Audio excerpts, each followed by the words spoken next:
Ah, Risk of Rain 2. Good times, good times.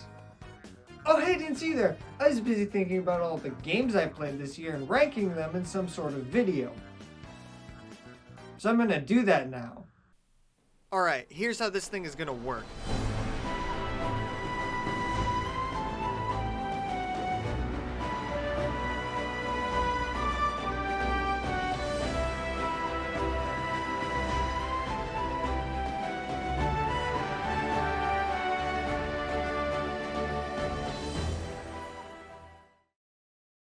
The rules are thus: the game doesn't have to have come out this year, I just have to have played it for the first time this year. Also, I won't be including any games that are still in early access that I think will be substantially improved. Stuff like Hades 2, for example. Even though this game is very, very good in the state that it's in, it will get better. Same thing for Ultra Kill, which is still missing a few chapters. Again, both very, very good cakes, but they still need a little bit of time left in the oven. But any early access game that I basically think deserves the spot that it's in, and I don't really see it getting that much better, I'll put it on the list. This way, even if I fuck up and don't realize the game is in early access, you can't bitch at me. Oh, and speaking of bitching, get your complaining glands ready because this next opinion deserves it. Donkey Kong Tropical Freeze is a really good 2D platformer, but something about it just held me back from liking it as much as I felt I could have. I think it was forcing myself to get all of the collectibles. If I hadn't done that, I would have probably liked it a lot more. But as it stands right now, it's at number 10. If it means anything, it's better than Pal World. Oh, and don't worry, that opinion was so bad, I've already started sending death threats to myself so that you don't have to. You're welcome. For the King is like Baldur's Gate, but for poor people. That doesn't mean it's bad. I've dabbled with this game in the past, but never got very far. But I finally got a group together this year to play through the entire thing. And oh my god, this game is so fun. It's like your own little D&D adventure, but with less stress and more ragdolls. Also, nothing will ever beat the fact that when we got to the final boss, me and my friend had a spell that would make everyone else in the party get an extra turn. And when two people have it, yeah, the enemies no longer get to go. And do you know what's better than exploiting game mechanics? Exploiting game mechanics, but harder! Yeah, that transition would have been better if we were going into the number 6 spot. So, let's talk about Little Gator Game now.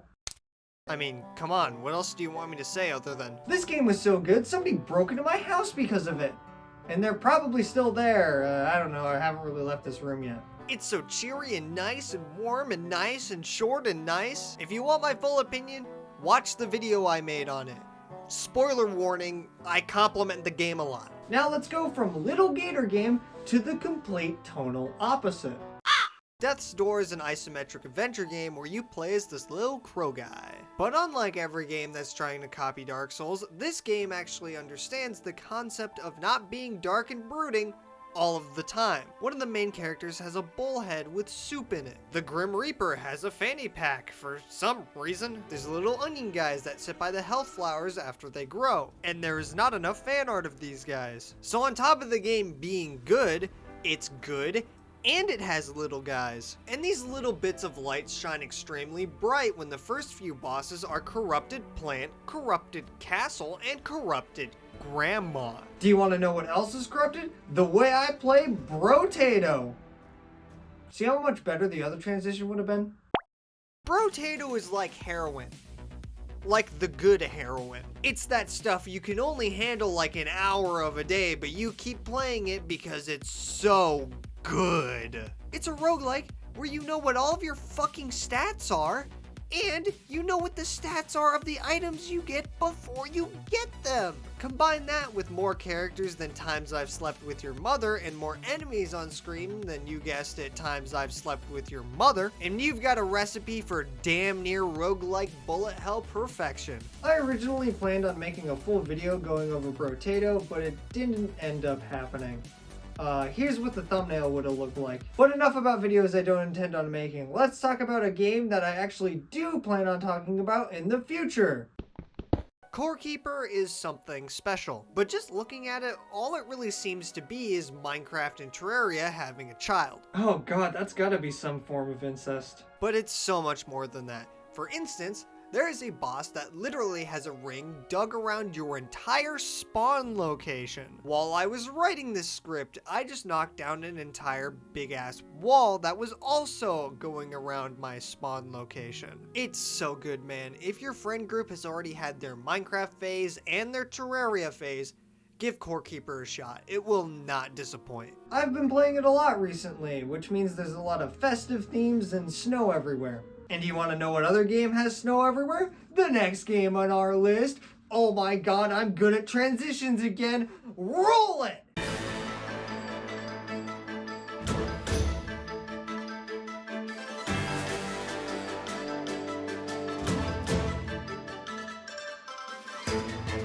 This is Wild Frost. It's a deck building roguelike where all of your characters are on timers for when they attack. And it's up to you to work around those timers and also to move your cards around on the board in order to keep your captain alive, because if you don't, you lose. Now that doesn't really sound too cool on paper, but Wild Frost gets so much right about its presentation, gameplay, music. Oh my god, it's music. Oh, and just a fun little factoid for you. When you complete a run, your previous team becomes the new final boss. That's literally the sickest thing ever! There's a lot more I could say about Wild Frost. It truly does deserve its own video, but I'm gonna cut it off there. That, and it was only the second best roguelike card game that I played this year.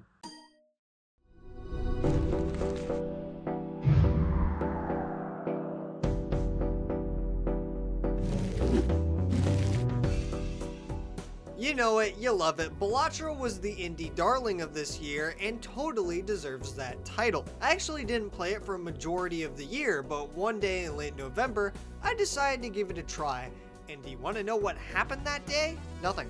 Literally nothing. I clocked 10 hours playing Balatro on my first day, and I woke up at like noon. The only thing that was able to pry me away from it was the number 2 game on this list, because my friends wanted me to play it. After that, I went right back to Balatro, baby! I know Balatro seems like the kind of game where most game devs were beating themselves up for not having come up with the idea first, and it is, but the solo dev LocalThunk has injected so much personality into this game that it's unbelievable. If you could combine heaven and hell into one thing, it's not Earth, it's not Purgatory, it's Balatro. And that's the best description of the game I can give you. Now on to the game that everyone assumes I hate because I criticized it one time. This ended up being that game this year. The game that me and the boys would play. Not Helldivers, not Palworld, Risk of Rain 2 was our go-to. And you know what? I liked the DLC because it gave me more reasons to play Risk of Rain 2. And I liked how it was bad because when the patch came out that fixed it, it took me away from Balatro for like an hour. And I used that hour to drink water and like eat food that day. If you give me an excuse to play Risk of Rain 2, I will take it, even if the boys don't want to play it at that time. It's one of those very rare games that is as fun single player as it is multiplayer. Now you may be wondering, what could possibly top that? Well, it would have to be the only game that I fell in love with twice this year. Now, I know, I get it. A game that has had universal praise is good. Fucking mind-blowing, I get it. And the fact all it won at the Game Awards was Best Audio Design was a crime. This year has not been a great year for me, I gotta be real. I took like 2 4-month gaps between making videos this year. Once because a video was going to be like 45-ish minutes long, but had to be scrapped because of the YouTube copyright system. The video was already done. Then I got kicked out of the dorms I was living in, moved, made a Hades 2 video, and then... Oh my god, guys, look over there. There's a truck that says life on it. I'm gonna go walk right in front of it. And after getting hit by that metaphorical truck, I didn't feel like myself for a month. That's never happened to me before. But about 2 weeks into that month, I played this game, and it made me feel like a person again. But after that, it was back to feeling bad. Until one day, I randomly decided to put on the soundtrack. Do you want to know what happens? It makes me feel normal again. It makes me feel good again. It makes me want to talk about video games again. So I decided to make a promise to myself. I'd upload a video on this channel every 2 weeks, even if it killed me.